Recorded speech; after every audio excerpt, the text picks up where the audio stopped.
Bonjour à tous, bienvenue sur ma chaîne. Nous allons continuer donc les histoires autour du handicap et de la différence. Cette semaine, une histoire, Léonard, drôle de canard. C'est parti! Léonard est un drôle de canard. Avec son bec en trompette et son bob à fleurs sur la tête, Léonard est vraiment un drôle de canard. Contrairement à son frère et à ses sœurs, Monsieur ne cancane pas, il aboie. C'est simple, à la basse-cour, lorsque les poules lui disent « Bonjour », au lieu de répondre poliment « Coin coin », il remue son popotin en jappant comme un chien. À la maison, ses parents savent bien que Léonard ne fait pas exprès d'être original. Évidemment, il est né ainsi. Mais à l'école des Trois Têtards, premier nénuphar en entrant dans la mare, c'est une autre histoire. Ses camarades refusent de nager avec lui, sous prétexte qu'il est trop bizarre. Pauvre Léonard, le voilà seul au bord du plongeoir. Et si tu leur prouvais qu'ils ont tort? Qu'est-ce alors? Une vieille grenouille, assise au bord de l'eau. Tu sais, être un peu différent ne doit pas t'empêcher de vivre normalement. D'ailleurs, mais Léonard est trop agacé, puisque personne ne veut jouer avec lui. Tant pis, il préfère s'en aller d'ici. Sans attendre, le caneton se faufile sous la clôture. Et hop, en route vers l'aventure.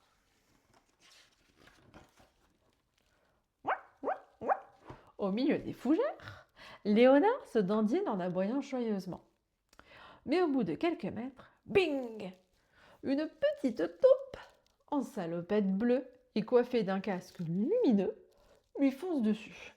« Pardon, monsieur, je vous avais pas vu, dit-elle, tout essoufflée. Moi, c'est Marcel.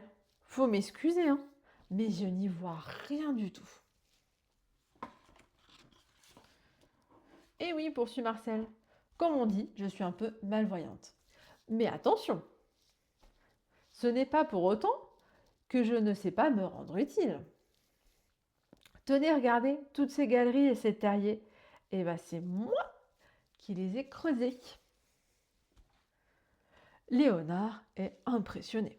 Marcel a beau ne rien voir, elle a bâti de très belles maisons pour les belettes et les renards. Tandis que Léonard s'éloigne, une délicieuse odeur vient lui chatouiller les narines. Cela vient d'une petite cabane en bois. Le caneton s'approche avec gourmandise. À l'intérieur, un gros lapin nommé Norbert est vêtu d'un tablier vert, cuisine un gigantesque gâteau aux carottes. Ouais, que ça sent bon, aboie Léonard avec les yeux ronds. Pourrais-je en avoir une petite part? Comment? Que dis-tu? De la bouillie de cafard? Clapit le cuisinier vexé. Tiens, goûte ça au lieu de raconter des bêtises. Léonard pouffe de rire. Malgré ses grandes oreilles, Norbert est sourd comme un pot de miel. En tout cas, cela n'empêche pas d'être un grand chef. Quel régal! Mais au fait, si la grenouille avait raison. Après avoir remercié Norbert, Léonard repart en longeant la rivière. Passant près d'une botte de paille, Léonard décide de s'amuser un peu. Il prend son élan, saute dedans et tombe nez à nez avec un serpent. Affolé, le caneton se met à trembler. Mais en l'observant de plus près, Léonard réalise que le reptile ne fait pas du tout peur. « Bonjour ! dit celui-ci en zozotant fortement. Je m'appelle Zédéon et je suis humoriste.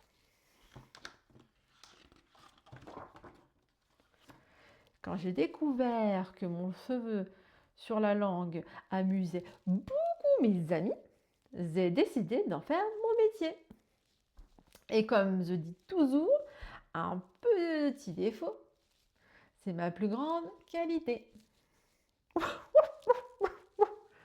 J'appelle Léonard hilar. Décidément, ce voyage réserve bien des surprises. N'empêche, cette fois encore, la grenouille avait vu juste. C'est plus moment. Léonard traverse à présent un vaste champ. Soudain, il aperçoit une étrange machine qui se déplace toute seule. Intrigué, le petit canard s'avance prudemment. Mais ce n'est pas une machine, c'est un gros toutou blanc. Un superbe briard nommé Oscar, qui trottine sur ses pattes avant, tandis que son arrière-train est fixé par un fauteuil roulant. « Bonjour !» dit Léonard, un petit peu étonné. « Que t'est-il arrivé ?»« Oh, ne fais pas cette tête-là, répond Oscar en riant. J'ai eu un petit accident. Et depuis, mes pattes arrière refusent de bouger. Mais mon maître m'a bricolé cette brouette. Ainsi, je peux de nouveau gambader. D'ailleurs, si on fait la course, tu verras que je suis plus rapide que toi. Hi-ha !» Léonard n'en revient pas. Ce briard, quel courage! Cette fois, c'est sûr. La grenouille a dit la vérité. Son handicap, Oscar l'a transformé en force. Et le caneton n'est pas prêt de l'oublier. Mais pour l'heure, il ferait bien une petite sieste.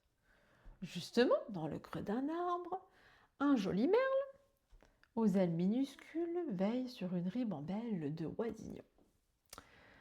Si tu veux, tu peux te joindre à nous, roncoule Antoine avec douceur. Merci, répond Léonard. Mais pourquoi ne voles-tu pas dans le ciel avec tes amis ? Oh, c'est simple, raconte Antoine en souriant. Je suis né avec de trop petites ailes. Mais comme j'aime beaucoup les bébés, je reste ici pour m'en occuper.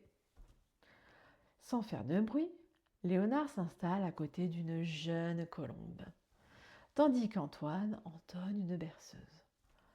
Le caneton se sent bien sous cette aile, petite mais chaleureuse, et plonge rapidement dans un profond sommeil. Soudain, spling! Léonard est réveillé en sursaut par un bruit de vitres brisées. Horreur! Quelqu'un attaque la ferme. Aussitôt, il se précipite vers la maison afin de sauver ses amis. Mais que peut bien faire un simple canard contre de terribles bandits ? Ouf, ouf !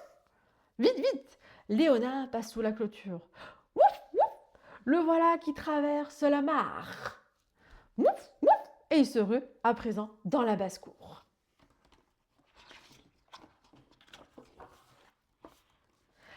Affolé par ses puissants aboiements, le voleur s'enfuit sans demander son reste. Léonard est fier de lui. Il a réussi à chasser cet affreux bandit. Ses parents, émus, le serrent dans leurs ailes, tandis que ses camarades, admiratifs, l'accueillent à présent comme un héros. Même la vieille grenouille, l'air radieux, est là pour l'applaudir. « Tu vois, dit-elle, en lui faisant un clin d'œil, un chien, c'est bien, mais face au voleur, rien de tel qu'un canard aboyeur. » À ces mots, la basse-cour éclate de rire et hurle de joie. Et voilà. À bientôt pour une nouvelle histoire, donc toujours sur le thème du handicap et de la différence. À très vite.